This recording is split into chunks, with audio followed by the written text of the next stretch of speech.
आशा करता हूं आप सब बहुत अच्छे होंगे। मेरा नाम है सिद्धांत अग्निहोत्री। स्टडी ग्लोस पे आपका बहुत बहुत स्वागत है। अमित शाह का एक बहुत बड़ा बयान आया है। आसपा armed forces special power act Kashmir से हटेगा। अमित शाह का यह कहना है कि हम कश्मीर से स्पेशल पावर्स एक्ट जो हमने फोर्सेस को दिए हुए हैं वो हम हटाने की उस पर विचार करेंगे। अब जो पुलिस है वो ऑपरेशंस को लीड कर रही है, पुलिस वहां की सक्षम है और धीमे धीमे नीतिबद्ध तरीके से हम इस एक्ट को हटाएंगे और उसके बाद कश्मीर में, क्योंकि अब शांति का माहौल है, चीज़ें काफ़ी ज़्यादा बेटर हैं और हम चीज़ों को ठीक करेंगे। यानी कि एक तरीके से आर्मी जो है, जो हमारी आर्म्ड फोर्सेस हैं, बीएसएफ, सीआईएसएफ, उसको हटाया जाएगा जम्मू एंड कश्मीर से। तो ये तो बहुत बड़ा बयान हो गया। साथ ही साथ उन्होंने बोला कि सुप्रीम कोर्ट ने कहा है कि सितंबर तक इलेक्शन करवाओ, तो हम बिल्कुल इलेक्शन करवाएंगे। उन्होंने फारूक अब्दुल्ला, मतलब नेशनल कॉन्फ्रेंस और पीडीपी महबूबा मुफ्ती, उनका जो बयान था उसका खंडन किया कि ऐसा कुछ भी नहीं है, हम कोई भी डिवाइड नहीं कर रहे हैं, यहाँ पे हम सबको जोड़ के रख रहे हैं। साथ ही साथ ये भी बोला कि जो डिवाइसिव एजेंडा है, जो हुर्रियत है या जो अलगाववादी, उसको आप हटाएं, ठीक है। और सबसे बड़ी बात यह है कि आप जो युवा हैं, हम युवा से बात करेंगे और युवा जो है वो कश्मीर को आगे ले जाए। तो ये सारी बातें जो है वो कही गई जम्मू कश्मीर के बारे में अमित शाह द्वारा। लेकिन सबसे बड़ी बात यह है कि अमित शाह ने कहा है कि आसपा को हटाया जाएगा। अब आसपा क्या है पहले तो वो जान लेते, लेकिन उससे पहले आपको बता दूं कि हमारा जो होली सेल है उसका एक दिन हमने सिर्फ आज के लिए रात 12 बजे तक हमने और एक्सटेंड किया हुआ है। तो आप कोर्सेज को अवेल कर सकते हैं, आपको बहुत ज़्यादा फायदा होगा माइंड यू। और सारे कोर्सेज पे 30% ऑफ है, तो होली 30 कूपन कोड यूज़ करिए और कोर्सेज का मजा लीजिए। तो आसपा मतलब होता है आर्म्ड स्पेशल फोर्सेज एक्ट, ठीक है ना। तो armed forces special power act, इसमें मतलब जैसा कि आपको नाम से पता लग रहा है कि यहां पे आर्म्ड फोर्सेस को स्पेशल पावर दी गई है, ठीक है ना। अब वैसे तो इसको 1947 में जब दिल्ली में बहुत ज़्यादा दंगे हुए थे और जब ये पता चला कि पुलिस नहीं काम कर सकती, पुलिस नहीं संभाल सकती, आर्मी को ही बुलाना पड़ेगा, तब इस एक्ट को लाया गया था। लेकिन 1948 को आसपा एक्ट लागू हो गया। 1958 इसको राज्यों में लागू करना शुरू कर दिया। 1958 में आसपा act of Manipur and Assam, Manipur जो है वो उस समय प्रिंसली स्टेट था, इंसर्जेंसी चल रही थी, और आसाम में आज पूरा नॉर्थ ईस्ट आता था, नागालैंड से लेकर मेघालय से लेकर everything was covered in Assam, Manipur अलग था। तो यानी कि पूरे नॉर्थ ईस्ट में आसपा लगा दिया गया था, ठीक है। अब आसपा लगाया कब जाता है? जब जो सेंट्रल गवर्नमेंट है अगर उसको लगे कि कोई ये डिस्टर्ब्ड एरिया, याद रखिएगा बहुत इंपॉर्टेंट है, अगर कोई एरिया डिस्टर्ब्ड है यानी कि वहां पे किसी तरीके की इंसर्जेंसी चल रही है, वहां पे रिवोल्ट होने की संभावना है, वो बहुत ही डिस्टर्ब्ड है, तो आसपा लगाया जा सकता है। सेंट्रल गवर्नमेंट, गवर्नर लगा सकता है, ठीक है। गवर्नर को अगर ये लगता है कि ये दिक्कत है एक राज्य में, तो यूनियन टेरिटरी एडमिनिस्ट्रेटर या फिर यूनियन टेरिटरी के जो लेफ्टिनेंट गवर्नर है वो भी लगा सकते हैं, ठीक है ना। तो आसपा बेसिकली लगाया जाता है उन एरियाज पे जो कि डिस्टर्ब्ड है, यानी कि जहां पे दिक्कत है, जहां पे गोली चलने के आसार है, जहां के रिवोल्ट के आसार हैं, उन सारी जगहों पे, ठीक है। अब इसमें क्या है ना कि पावर दे दी जाती है, यहां पे सरकार नोटिफाई करती है उस एरिया को, ठीक है। जैसे बहुत लोग बोलते हैं कि सर अब इलेक्शन में भी तो बीएसएफ सीआईएसएफ आ जाती है, तो इलेक्शन में नोटिफाई नहीं किया जाता, तो वो आसपा नहीं है, ठीक है ना। इलेक्शन में यहां पे सबसे बड़ी बात यह है कि सरकार नोटिफाई करेगी, आसपा लग जाता है। अब इसमें पूरी पावर दे दी जाती है, 5 लोगों से ज्यादा की असेंबली नहीं होगी, जो ऑफिसर है वो वार्निंग दे सकता है और विदाउट वारंट जो है किसी के भी घर में सर्च कर सकते हैं, किसी के भी घर में किसी को भी उठा सकते हैं इंटरोगेशन के लिए। और सबसे बड़ी बात है गोली भी मारी जा सकती है। अगर आर्मी को या हमारी आर्म्ड फोर्सेस को यह लग रहा है कि लॉ एंड ऑर्डर की सिचुएशन खराब होने वाली है, तो गोली भी चलाई जा सकती है, मारा भी जा सकता है और इस पर कोई भी सुनवाई नहीं होगी। आयरन शर्मिला का नाम याद है?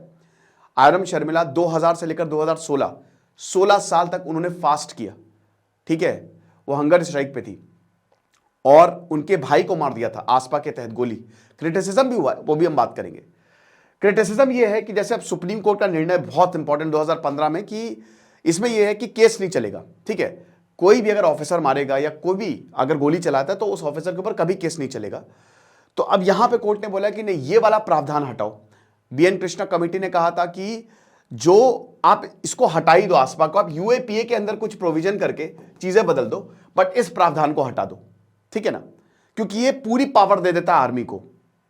अब यहां सरकार का तर्क यह था कि देखिए भाई, आसपा का मतलब ही है डिस्टर्ब्ड एरिया है, तो भाई कल को ये एरिया हमारे देश से निकल जाएगा। कौन? आर्मी का मतलब ये है ना कि आपको बचाएगी वो। अगर ये एरिया खतरे में है, ये डिस्टर्ब्ड है, और अगर हमने बोल दिया कि आर्मी ऑफिसर्स पे मान लीजिए मुकदमा हुआ, तो डिमोरलाइज हो जाएंगे। फिर मतलब ही क्या वहां पे आर्मी लगाने का? जैसे अभी मणिपुर में कुछ जगह पे हुआ, तो ये बातें कही गई। अभी आसपा जो है नॉर्थ ईस्ट में है, राज्यों में है। कहां कहां से हटाया गया है? मेघालय से हटा दिया गया। मेघालय मैं खुद अभी गया, बहुत ही जबरदस्त, बहुत ही खूबसूरत। मेघालय से आसपा हटा दिया गया है, ठीक है ना। त्रिपुरा से हटा दिया गया, त्रिपुरा से हटा दिया गया आसपा। और मेघालय में भी ऐसे आसपा नहीं हटाया जाता, एक एक एरिया को देखा जाता है कि वहां पे शांति है, वहां की पुलिस सक्षम है, आसपा हटा दो। पंजाब से हटा दिया गया। पंजाब में आसपा 1981 में लगाया गया था, जब पंजाब में बहुत ज्यादा इंसर्जेंसी, तो 1997 में हटा दिया गया। अब कश्मीर में आसपा 1990 से लगा है। आपको याद होगा 1989 में जब कश्मीर को लगभग काट दिया था, कश्मीरी पंडितों का पलायन, बहुत ही दिक्कत, आतंकवादी गतिविधियां बहुत ज्यादा हो गई थी, तब बोला कि आर्मी को भेजा कि आर्मी जाओ और आप कश्मीर को संभालो। तो 1990 से कश्मीर में आसपा लगा और अभी तक हटाया नहीं गया है। आसाम के कुछ एरियाज में आसपा हटा दिया गया, बट अभी भी वहां पे लागू है। अरुणाचल प्रदेश के कुछ एरिया में आसपा को लगाया गया है। नॉर्थ ईस्ट के राज्यों में आसपा को लगाया गया है, और यह भी बोला जाता है कि डिस्क्रिमिनेटरी है। जहां पे नक्सलवाद है वहां पे आप आसपा लगा नहीं रहे हो, आप नॉर्थ ईस्ट में आसपा लगा रहे हो। तो ये काफी ज्यादा बात विवाद चलता है, ठीक है ना।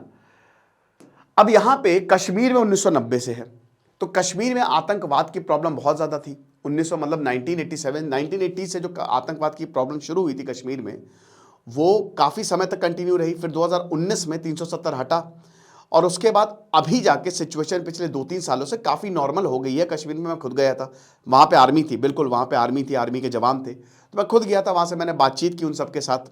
फोटो नहीं ले पाया मैं, क्योंकि आप फोटो नहीं ले सकते। उन्होंने कहा कि देखिए फोटो नहीं ले पाएंगे हम, क्योंकि ये कोड ऑफ कंडक्ट के खिलाफ है, हमारे ऊपर दिक्कत। लेकिन उनसे बातचीत की मैंने, ठीक है। अब आर्मी आपको मिलेगी, और कश्मीर क्योंकि बॉर्डर एरिया है और पाकिस्तान यहां से आतंकवादी को भेजता है, तो आर्मी की जरूरत है। लेकिन हाल फिलहाल में दोस्तों जो घटनाएं हैं वो बहुत ही कम हो गई है। कई बार मैं बताता रहता हूं कि अगर आप रोजगार देंगे, अगर आप डेवलप करेंगे कोई भी एरिया को, तो आप अपने आप ही जो है वो एरियाज जो है वो वहां के लोग जो आपसे प्यार करने लगेंगे। तो अब वो चीजें जो है वो दिख रही है। शैला रशीद ने भी ये बात मानी, ठीक है, कि भाई अब कश्मीर में चीजें हो रही, जब तक कश्मीर में खराब था तब तक हम आवाज उठा रहे थे, और जब वो ठीक हो गया तो हम आवाज नहीं उठा रहे। तो ये बात बहुत बड़ी है। आतंकवादी मरते मरते कह रहा है, आप ये समझिए, कह रहा है कि आर्मी ने बहुत कुछ किया है हमारे लिए। जब आर्मी ने बोला सरेंडर कर दे यार, देखिए शुरुआत में आर्मी ने गलतियां की 1990s के बाद, गलतियां की, लेकिन उसके बाद तुरंत उनको रियलाइज हुआ। तो इतना डेवलपमेंट किया आर्मी ने, इतना साथ दिया है कश्मीरियों का कि आर्मी मतलब जो वहां कश्मीरी बहुत प्यार करते हैं। तो वहां आतंकवादी मरते मरते कह रहा है कि आर्मी ने हमारे लिए बहुत किया, मैं सरेंडर नहीं कर सकता, लेकिन अरे बहुत अच्छा काम कर रही है। तो अब चीजें जो है वो काफी ज्यादा बदल रही हैं जम्मू एंड कश्मीर में। तो इसीलिए ये बहुत बड़ा बयान है दोस्तों कि अगर कश्मीर से आसपा हट गया ना तो ये हिस्टोरिक होगा, क्योंकि नॉर्थ ईस्ट से भी आसपा हटता जा रहा है एरिया से। कश्मीर एक अभी तक एक ऐसा राज्य जहां पूरे हर जगह आसपा लगा हुआ है, हर जगह आपको फोर्सेस मिलेंगी। तो वहां से हटाना तो बहुत बड़ी अचीवमेंट होगी, समझ रहे हो। तो वो देखेंगे आगे क्या होता है। बाकी जो है सो है। इस खबर पे हमारी नजर बनी हुई है। देखिए सितंबर में इस साल इलेक्शन होंगे और तब चीजें ज्यादा साफ होंगी। खुश रहिए, पढ़ते रहिए। देश सिद्धांत अग्निहोत्री साइनिंग ऑफ। चैनल को सब्सक्राइब करो। Thank you so much.